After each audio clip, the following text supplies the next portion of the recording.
देश के 45 लाख केंद्र सरकार के कर्मचारियों और 60 लाख पेंशनर्स के लिए एक बड़ी खबर सामने आई है। 8वें वेतन आयोग का अगर आप भी इंतजार कर रहे थे तो इस वीडियो को ध्यान से सुनना। 8वें वेतन आयोग के तहत रिपोर्ट तैयार करने का काम तेजी से चल रहा है। आयोग ने अब जमीनी स्तर पर काम शुरू कर दिया है, जो अलग अलग राज्यों का दौरा कर कर्मचारी यूनियनों और एसोसिएशन से मुलाकात कर रहा है, ताकि 8वें वेतन आयोग के तहत उनकी मांगों और प्रस्तावों पर अच्छे से चर्चा कर सके।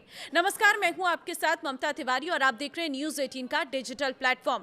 मीडिया रिपोर्ट्स के मुताबिक 8वें वेतन आयोग ने अपनी पहली आमने सामने की बैठक उत्तराखंड के कर्मचारी संगठनों के साथ शुक्रवार को पूरी की है और इसके बाद आयोग 28 से लेकर 30 अप्रैल के बीच दिल्ली में बड़ी बैठक करेगा। साथ ही मई महीने में आयोग की टीम पुणे और महाराष्ट्र के अन्य ऑर्गेनाइजेशन के साथ मिलकर उनका फीडबैक लेगी। देखिए, फिटमेंट फैक्टर को लेकर क्या है मांग, पहले वो समझिए, क्योंकि पूरी सैलरी का सबसे अहम हिस्सा फिटमेंट फैक्टर होता है। इसे आप एक गुणा करने वाला नंबर समझ सकते हैं, जिससे पुराने बेसिक पे को गुणा करके नई सैलरी निकाली जाती है। 7वें वेतन आयोग में फिटमेंट फैक्टर 2.57 था। इसी वजह से न्यूनतम बेसिक सैलरी 7,000 से बढ़कर 18,000 रुपए हुई थी। अब 8वें वेतन आयोग के लिए कर्मचारी यूनियन 3.83 फिटमेंट फैक्टर की मांग कर रहे हैं। इसका मतलब क्या होगा? अगर सरकार 3.83 फिटमेंट फैक्टर मान लेती है तो अभी की 18,000 रुपए वाली बेसिक सैलरी सीधे बढ़कर करीब 69,000 रुपए हो सकती है, यानी सैलरी में करीब 3 गुना का इजाफा। यूनियनों की बात सीधी सी है। उनका कहना है कि 2016 के बाद से महंगाई बहुत बढ़ गई है। अब घर किराए पर लेना, बच्चों की पढ़ाई, इलाज कराना पहले से कहीं ज्यादा महंगा हो गया है। महंगाई भत्ता यानी कि डीए 50% से ऊपर चला गया है, यानी खर्च बढ़ने की बात साफ दिखती है।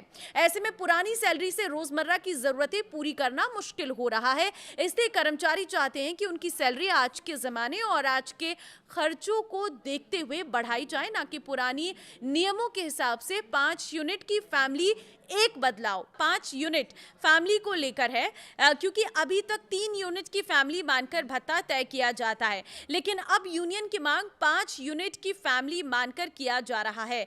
इसके साथ ही महंगाई भत्ता का कैलकुलेशन 12 महीने के एवरेज को आधार बनाने का प्रस्ताव दिया गया। इसके अलावा कुछ स्केल पे को आपस में मिलाने का भी प्रस्ताव है। बेसिक सैलरी को लेकर क्या मांगे हैं? देखिए, वेतन आयोग सिर्फ बेसिक सैलरी ही नहीं, बल्कि transport allowance, TA, house rent allowance, HRA और अन्य सेवा शर्तों की भी समीक्षा कर रहा है। कर्मचारी आयोग का कहना है कि इन भत्तों में भी सुधार की आवश्यकता है। इसके साथ ही बेसिक पे को भी बढ़ाने का प्रस्ताव रखा गया है। आयोग ने मिनिमम बेसिक पे को 18,000 रुपए से बढ़ाकर 69,000 रुपए करने का प्रस्ताव दिया है। तो कैसी होगी आपकी नई सैलरी? सबसे पहले आपकी पुरानी बेसिक सैलरी के लिए फिटमेंट फैक्टर फिक्स किया जाएगा, फिर इसे बेसिक सैलरी से गुणा किया जाएगा, जिसके बाद आपकी नई बेसिक सैलरी बनेगी। फिर नई बेसिक सैलरी में महंगाई भत्ता, house rent allowance, travel allowance जोड़े जाएंगे। यही वजह है कि फिटमेंट फैक्टर में थोड़ा सा चेंज होने पर भी आपकी हर महीने वाली सैलरी में हजारों रुपए का फर्क पड़ सकता है। तो कब लागू होगा 8वां वेतन आयोग? सबसे बड़ा सवाल सबके मन में यही है। तो देखिए, जनवरी 2025 में सरकार ने आयोग का गठन किया था, जिसे 18 महीने में अपनी रिपोर्ट पेश करनी थी। अभी 30 अप्रैल तक फीडबैक के लिए विंडो खुला है। इसके बाद रिपोर्ट सरकार को सौंपी जाएगी, फिर फिटमेंट फैक्टर पर फैसला लिया जाएगा। तो मतलब अभी थोड़ा समय और लगेगा कि जब ये फिक्स हो जाएगा कि 8वां वेतन आयोग कब से लागू होगा। बस बैठकों का दौर लगातार जारी है और जो बहुत तेजी के साथ आगे बढ़ रहा है। ये आपको मैं जानकारी दे दूं कि जुलाई तक आप मान के चलिए कि 8वां वेतन आयोग लागू हो जाएगा और आपकी सैलरी बढ़ जाएगी।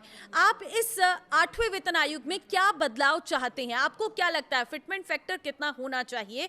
आप कमेंट में अपनी राय दे सकते हैं और इस वीडियो को शेयर कर दीजिए सभी सरकारी कर्मचारी और पेंशनर्स के साथ।